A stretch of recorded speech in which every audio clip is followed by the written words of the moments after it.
Okay, thank you for joining us today, Dr. Cambrice. Could you introduce yourself a little bit? Absolutely. I am Farrah Cambrice. I am a sociologist. This is my third year Prairie View. I got my bachelor's from Grambling State University, my master's from University of North Texas in Denton, Texas, and my PhD from Tulane University in New Orleans. I'm a sociologist, all 3 degrees in sociology.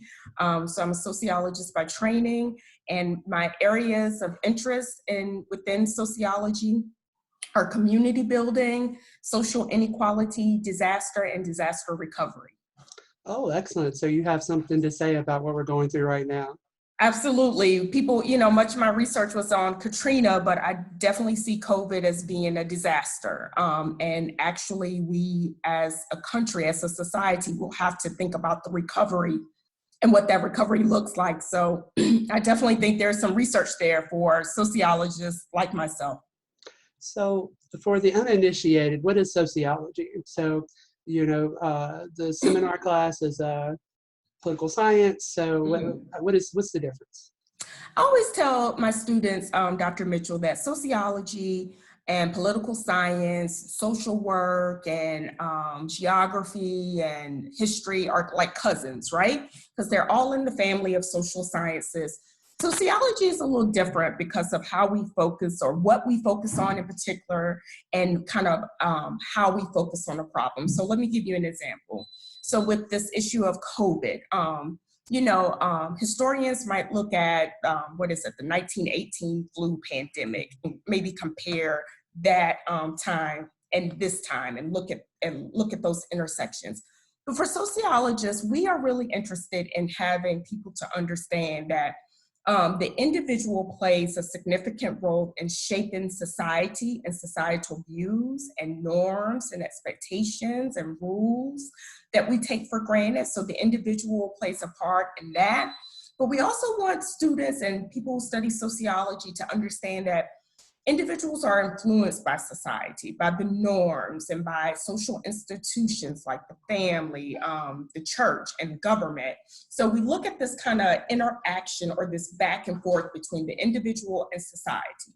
So what you see within sociology is some of us think the individual is more important, so we have a micro perspective.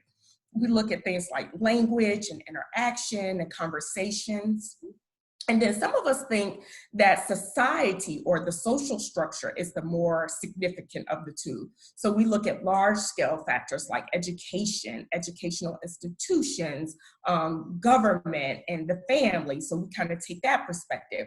But what a good sociologist, no matter what perspective, micro or macro, would want a student to know is that you can't look at everyday problems. You can't look at something like COVID or Hurricane Harvey through a regular lens. You have to look at it in a new way that looks at the interaction between the individual and society. So in sociology, we encourage what we call the sociological imagination, which is really this ability to look at everyday problems in a new way and to really focus on the interaction between the individual and society.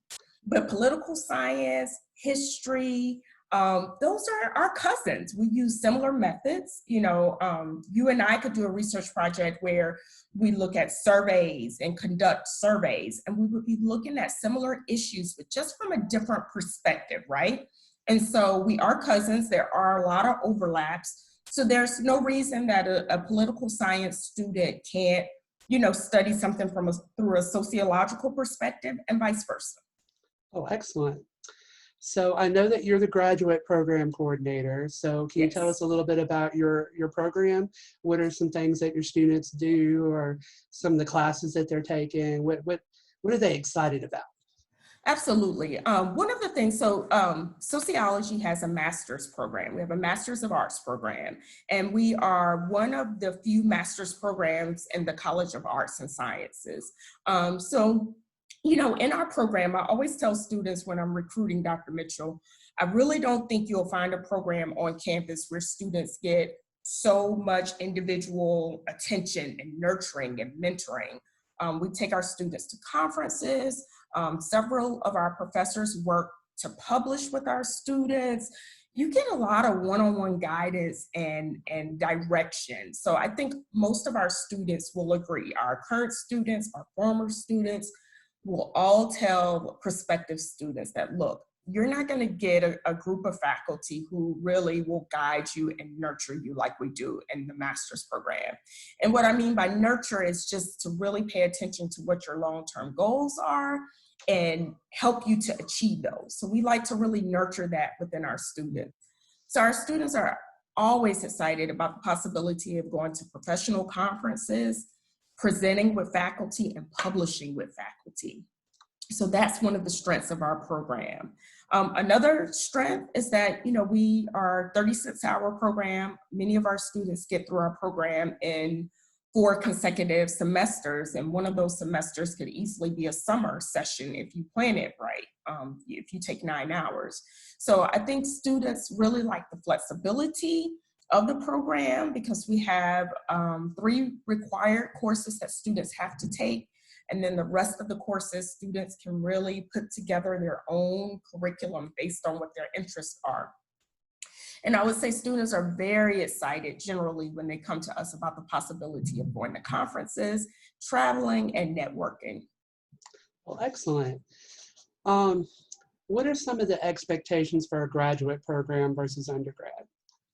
Okay, yeah, I think that's one of the things we're really working with our students to understand that, some students that start at undergrad at PV and come to us as graduate students, we have to really kind of get them to see that there is a shift that happens and that should happen, right? So for undergrad, you take 120 hours, you're working with an advisor, we're leading you through, you're taking multiple classes in different areas. You may be a poli-sci major, but you have core classes that you have to take.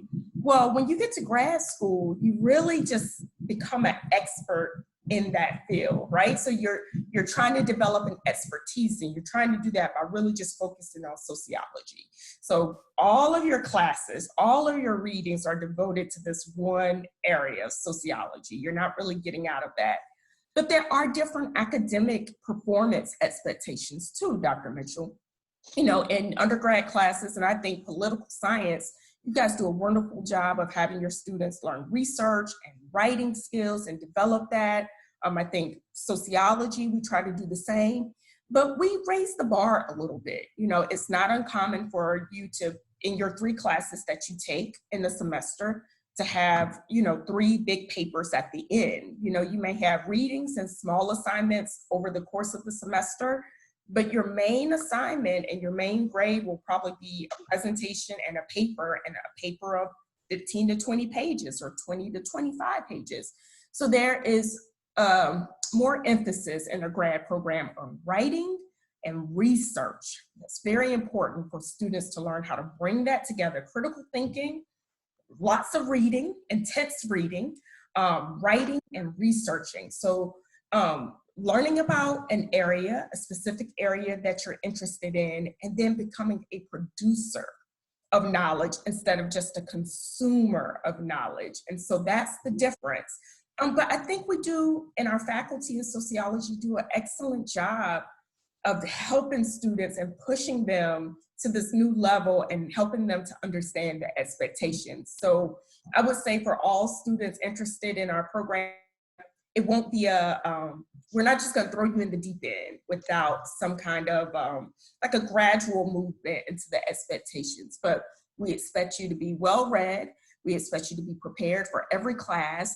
And I also tell my students, when you come to class, even if it's an online class, I expect you to have something to say. I'm not just the performer anymore. I'm not just lecturing. I'm looking to you to add insight on the discussion and new perspective and help me to understand it in a new way. So you kind of become the co-teacher. So those are the kind of the differences in expectations. Lastly, because I know the kids are going to ask, okay, what type of career could you have coming from a master's degree in sociology? What are some of your alumni doing? Absolutely. So I made a list because I knew that'd be a question, and I want students to know First of all, one of the best things to me about sociology and really the social sciences is this interdisciplinary nature of it, which basically means you can do a lot of different things. Some of our students have gone on to law school. Some careers include, one of our former students is working at the Equal Employment Opportunity Organization, or the EEO, admissions counselor at UT. We have a few students in the public health field, and I want to talk about that in a second and why that's important. Other students have gone on to get a PhD. We have a alum who's at Wiley College, who's a professor at Wiley. We have a student who just defended her dissertation at Howard University. She left PV and with a master's and went on to Howard to get a PhD.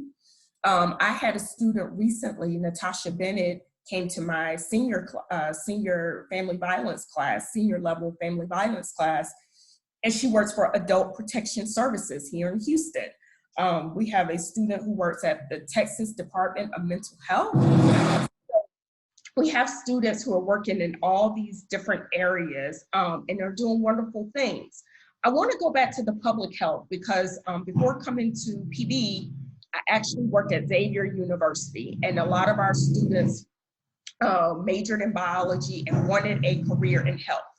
And so what I wanted to tell students is when they came as a sociology major or switched their majors, that as a sociologist, sorry, Dr. Mitchell, we're doing house repairs.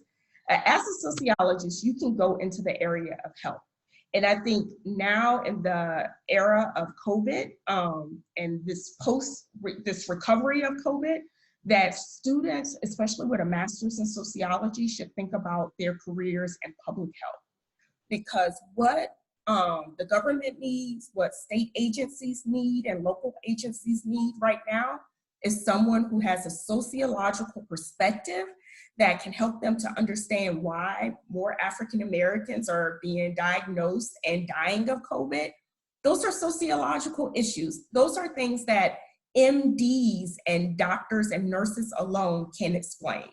So, I think for this incoming class, I'm really going to help students who are interested in health understand some career options in public health and what they can do with that. Because I think considering everything that's going on now, that's going to be a new wave of jobs, public health, not just practicing doctors or MDs, not to take away from them because we need them, but people who can also help us understand the social aspect of disease and health. Excellent. Well, thank you for visiting with us. I will definitely get some questions if they have it. Absolutely. And we'll go ahead and stop the recording and then we'll talk.